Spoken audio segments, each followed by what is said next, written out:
Hi everyone, and welcome back to Mirror Mind, a place where we shine a gentle light on the hidden corners of the human mind. If you're new here, I'm so glad you've joined us.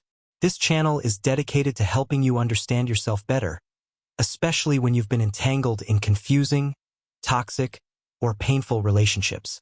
We focus on healing, clarity, and regaining your peace of mind. Today's topic is deeply personal to many of you, and it's one I hold with immense care. Breaking free: the first steps toward healing from narcissistic abuse. Whether it was a romantic partner, a parent, a friend, or a boss, narcissistic abuse leaves an invisible mark. And the hardest part? Most of that abuse was so subtle, so manipulative, that you probably doubted whether it was even real. That's part of the trauma. But you're here now. You're questioning. You're noticing. And that's the very first step toward healing. So let's walk this road together. Chapter 1. What narcissistic abuse really looks like. Let's begin with a difficult truth. Narcissistic abuse often doesn't look like abuse. There are no obvious bruises, no broken windows, no screaming matches every night. In fact, many narcissists are calm, composed, charming, even admired by others. But behind closed doors, their behavior creates a deep, psychological wound. It starts small. A passive-aggressive comment here. A subtle dismissal there. A guilt trip that leaves you confused. Over time, your confidence erodes. You begin to doubt your perceptions. You feel like you're walking on eggshells all the time. Narcissistic abuse often includes gaslighting, making you doubt your reality; devaluation, constant criticism disguised as feedback; control over your time, your emotions, your friendships; emotional withholding, love and attention used as tools of manipulation; triangulation, bringing others into conflicts to destabilize you; blame shifting, somehow everything becomes your fault. What's terrifying is that victims of narcissistic abuse often don't realize they're being abused. They blame themselves. They work harder to please the narcissist. They minimize their own feelings. And slowly they lose touch with who they are. Chapter 2. The Narcissistic Cycle. Most narcissistic relationships follow a pattern often referred to as the cycle of narcissistic abuse. Understanding this cycle is critical for your healing. 1. Idealization, love bombing. At the beginning, the narcissist makes you feel like the center of their universe. You're praised, adored, flooded with affection or admiration. If it's a romantic relationship, it feels like a fairy tale. If it's a parent, they may put you on a pedestal only to take you down later. The idealization phase is intense and addictive. You feel seen, valued, and loved. 2. Devaluation. After a while, the narcissist begins to chip away at your confidence. The compliments turn into criticisms. The affection becomes conditional. They make passive-aggressive remarks, compare you to others, or act cold and indifferent. You try to win back their approval, but nothing works for long. You blame yourself, thinking you're not doing enough. 3. Discard. Once the narcissist feels you're no longer providing the supply they want, be it admiration, attention, obedience, they may discard you. This could be emotional distance, stonewalling, ghosting, or even ending the relationship abruptly. It leaves you feeling worthless, used, and deeply confused. 4. Hoovering. If you try to pull away, the narcissist may suddenly become loving again, just enough to reel you back in. This is called hoovering, like a vacuum. They may apologize, make grand gestures, or act like the person they were at the start. But it's not real healing, it's manipulation. Once you're back in, the cycle starts over. This cycle can repeat for months, years, or even decades. Chapter 3. Why it's so hard to leave. Leaving a narcissistic relationship is not like walking away from someone who was just mean. It's more like trying to escape a maze built from gaslighting, guilt, and trauma bonding. Let's break down why leaving is so difficult. 1. Trauma bonding. When abuse is mixed with moments of affection or validation, your brain forms a strong emotional attachment. You crave the approval of the narcissist, even though they're the one hurting you. This is a trauma bond, and it's one of the most powerful forces keeping you stuck. 2. Cognitive dissonance. You're torn between conflicting realities. They love me, but they hurt me. Your mind struggles to reconcile the person who once adored you with the person who now tears you down. This dissonance can keep you in a state of confusion and self-blame. 3. Fear and guilt. Many narcissists condition you to believe you can't survive without them. They may say things like, "No one else will ever love you," or "You're the problem, not me." You're made to feel guilty for wanting space, for setting boundaries, or even for thinking about leaving. 4. Social and financial ties. In some cases, there are children involved, or shared finances, or a community that doesn't believe you. Narcissists often build a facade of being charming and generous in public, so when you try to speak your truth, people may doubt you. Chapter 4. The Narcissist's Playbook. To break free from narcissistic abuse, you have to first understand the tactics being used against you. Knowledge is power. When you can name the manipulation, it starts to lose its grip on your psyche. Let's walk through some of the common tools narcissists use to control, confuse, and devalue you. 1. Gaslighting. This is the hallmark of narcissistic abuse. The narcissist makes you question your memory, your perception, and your sanity. You might hear things like, "That never happened. You're imagining things. You're too sensitive. Why do you always twist my words?"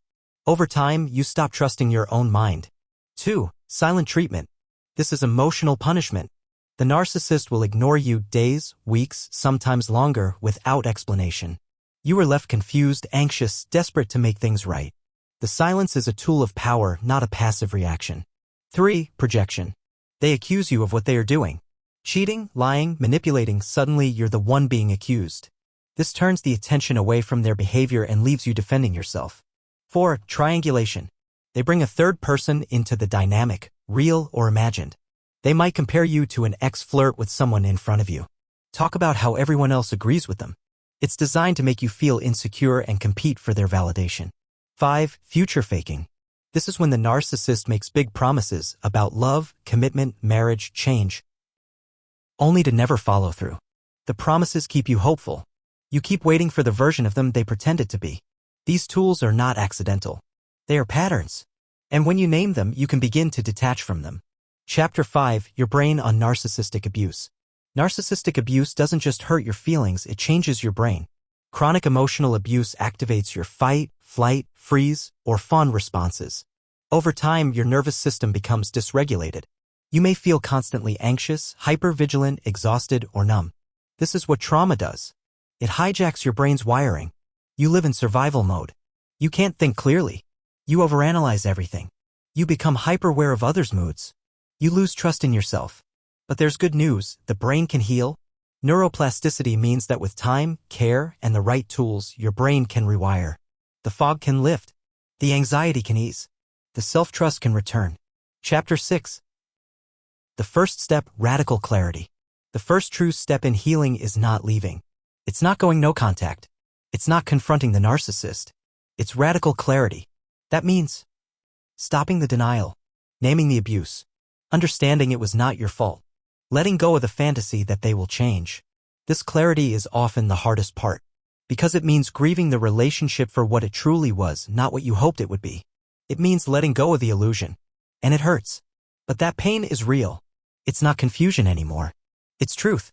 Chapter 7. No contact or low contact. Once clarity begins, the next step is distance. If possible, the best route is no contact. This means blocking their number, blocking them on social media, not checking up on them, not engaging when they hoover, not responding to provocations. But sometimes no contact isn't fully possible, especially if you share children, a workplace, or legal matters. In that case, go low contact. Only communicate when absolutely necessary. Keep conversations brief, neutral, and factual. Never engage emotionally or defend yourself. Think of it like this: the narcissist feeds off your emotional reaction. When you go gray rock, boring, detached, neutral, you starve them of their supply. Chapter 8. Reclaiming your identity. After narcissistic abuse, one of the deepest wounds is the loss of self. You may feel like a stranger in your own body and mind. For so long, your life revolved around someone else, their needs, moods, and approval.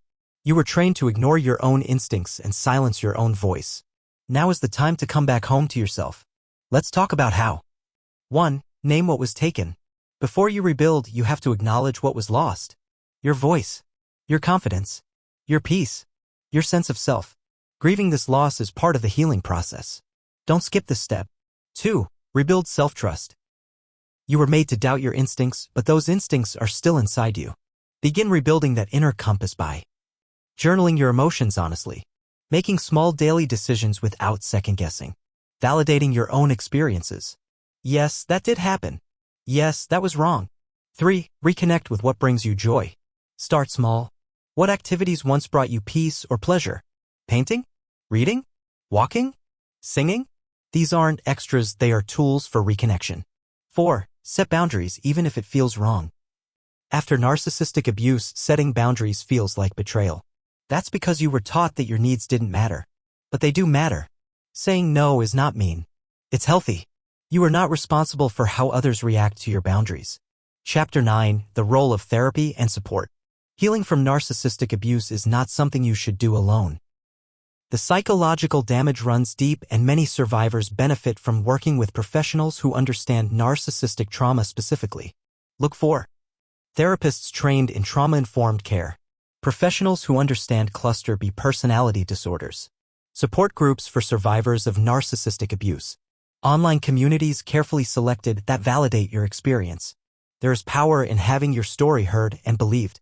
Chapter 10. The Grief that Comes After Freedom. Strangely, one of the most painful parts of healing is not the abuse itself, it's what happens after you leave.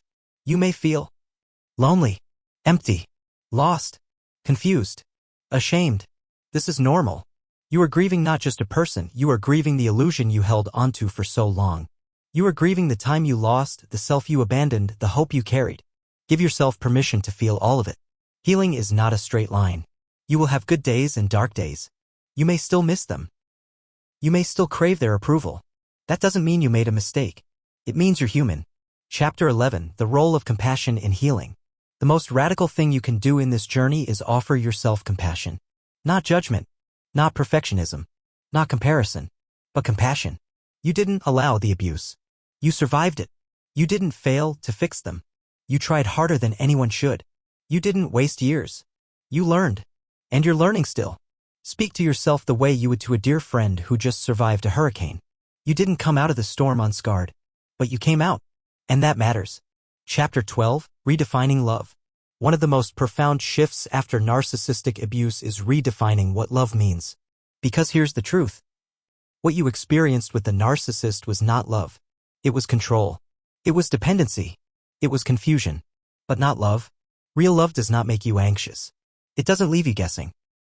It doesn't shame you for having needs. Real love makes you feel safe, honors your boundaries, respects your truth, allows you to be your full self. You may have been taught that love means enduring pain. That love is proven by how much you can tolerate. But that is not love, that's survival. Now is the time to rewrite your definition. Choose love that brings peace, not chaos. Chapter 13. Recognizing red flags early. Healing also means being able to spot red flags early before they pull you into another toxic cycle. Here are some red flags of narcissistic behavior to watch for. They rush intimacy and want to move quickly. They love bomb you with grand gestures. They dismiss your boundaries or test them immediately. They subtly criticize or belittle others in front of you. They never take responsibility for past relationship failures. They make you feel like you're the only one who understands them. They demand constant attention and admiration. They get angry when you say no. If you feel confused, anxious, or unsure more than you feel safe, grounded, and calm, that's a red flag. Your nervous system is wise. Trust it. Chapter 14. Dealing with Flying Monkeys. A difficult part of healing is recognizing that not everyone will understand or support your journey, especially those who were manipulated by the narcissist. These people are often called flying monkeys, a term that comes from the Wizard of Oz, referring to people who do the narcissist's bidding. Flying monkeys may try to guilt you into reconnecting, tell you the narcissist is hurting or changed, accuse you of being cold or unforgiving, try to gaslight you on behalf of the narcissist. Here's what you must remember. You owe no one an explanation for your boundaries. You are allowed to walk away without defending your decision. You don't have to convince anyone that the abuse happened. Let them believe what they want. You are choosing peace. Chapter 15. Healing the Inner Child. Many survivors of narcissistic abuse had earlier wounds, especially from childhood, that made them vulnerable to toxic dynamics. If you grew up in a home where your emotions were dismissed or punished, you had to please a parent to get love. You walked on eggshells to avoid conflict. You were praised only when you performed. Then you may have internalized the belief that love is conditional, that you must earn love, that being good enough means abandoning yourself. Healing involves reparenting that inner child. That means validating the pain you felt back then, telling your younger self, you did not deserve that, giving yourself the safety and nurturing you were denied, refusing to let that inner child continue being mistreated by adults in your life now. This work is deep, but it's powerful, because when the inner child feels safe, the adult you become stronger. Chapter 16, Rebuilding Emotional Safety. When you've lived in a state of emotional chaos, safety can feel foreign. After narcissistic abuse, many survivors find themselves jumping at sudden noises, overanalyzing people's tone, assuming they're always in trouble, struggling to relax or feel at peace. This is not weakness. This is what trauma does to your nervous system. But healing is possible. Here's how you can start rebuilding emotional safety in your life. 1. Create a predictable environment. Structure brings calm. You don't need to control every detail, but you can create routines that help you feel grounded, like morning rituals, a consistent bedtime, or a calming end-of-day practice. 2. Regulate your nervous system. Practices like deep breathing, grounding exercises, somatic experiencing, gentle movement like yoga or walking can help teach your body that it's safe again. 3. Limit access to chaos. Not everyone deserves access to you, especially people who bring drama, guilt, or confusion into your life. Start noticing how you feel after interactions. Peace is your compass now. 4. Create a safe inner dialogue. You may have inherited the narcissist's voice in your head, the one that criticizes, shames, and belittles. That voice isn't yours. Replace it with one that is kind, calm, and compassionate. Chapter 17, Healthy Relationships Feel boring? After abuse, healthy relationships can feel dull. Why? Because you were conditioned to believe that love equals adrenaline, that anxiety equals passion, that walking on eggshells is normal. But healthy love is predictable, respectful, slow to escalate, focused on communication, built on mutual care, not dependency. There's no game, no drama, no highs and lows, just steady, gentle connection. And at first, that can feel boring, but give it time. That boring space is actually peace. And peace is what your nervous system has been craving all along. Chapter 18, The Role of Forgiveness. Forgiveness is a complex topic in narcissistic abuse recovery. Let's make something very clear. You do not have to forgive the narcissist to heal. You do not owe them absolution. You do not have to let it go if you're not ready. What you do need is to release their control over your mind.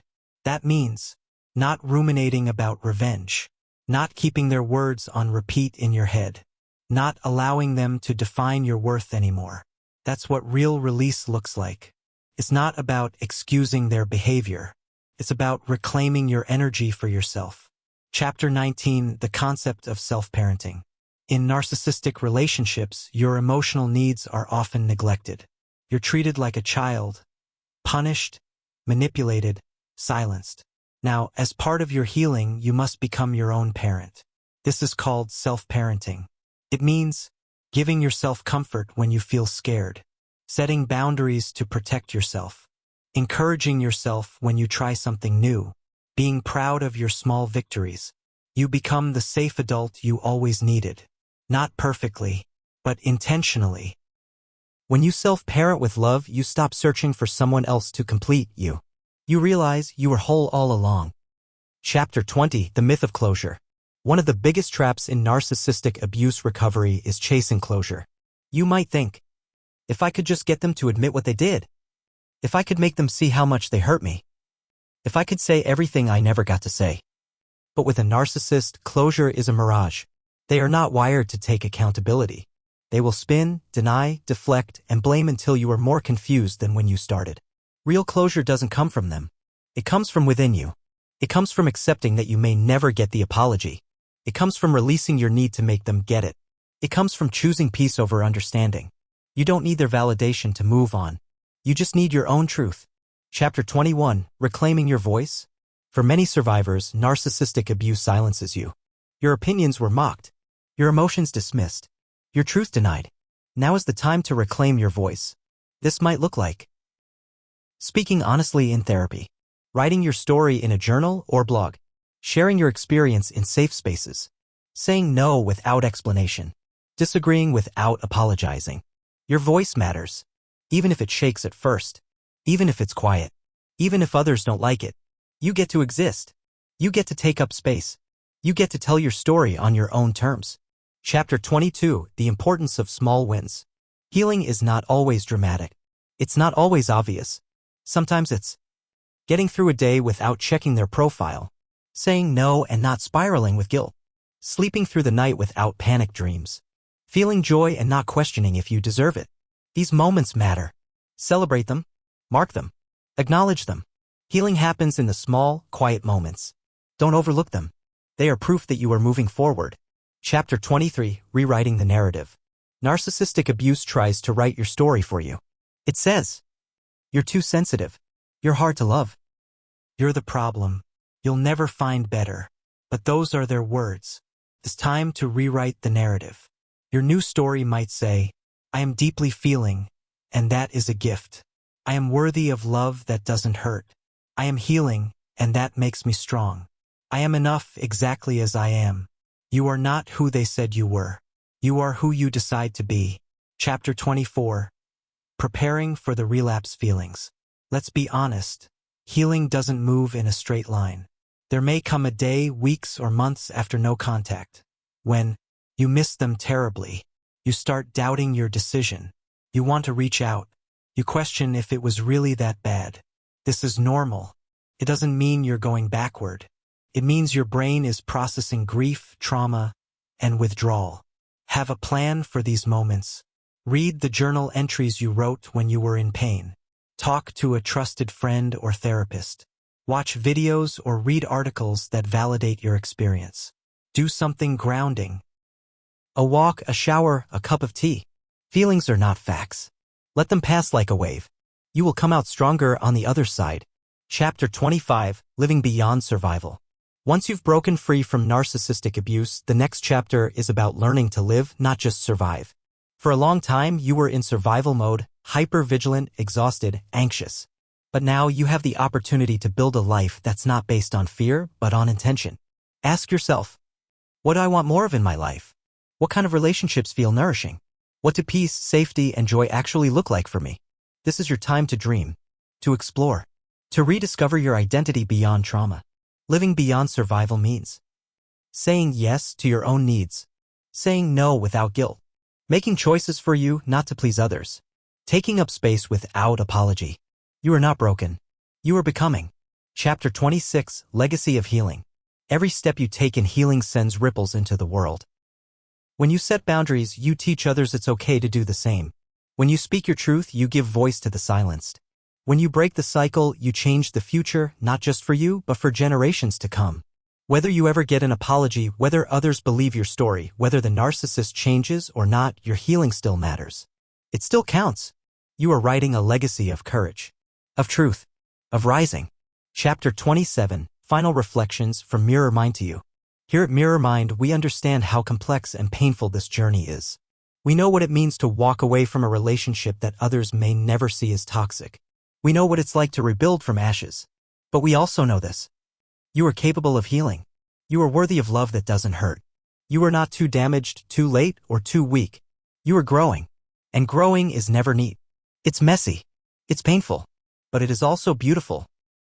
So here's our message to you wherever you are on this journey. Take your time. Feel what you need to feel. Honor your story. And never let anyone convince you that your truth is too much. From all of us here at Mirror Mind, we see you. We honor your courage. And we walk this healing path beside you. You are not alone.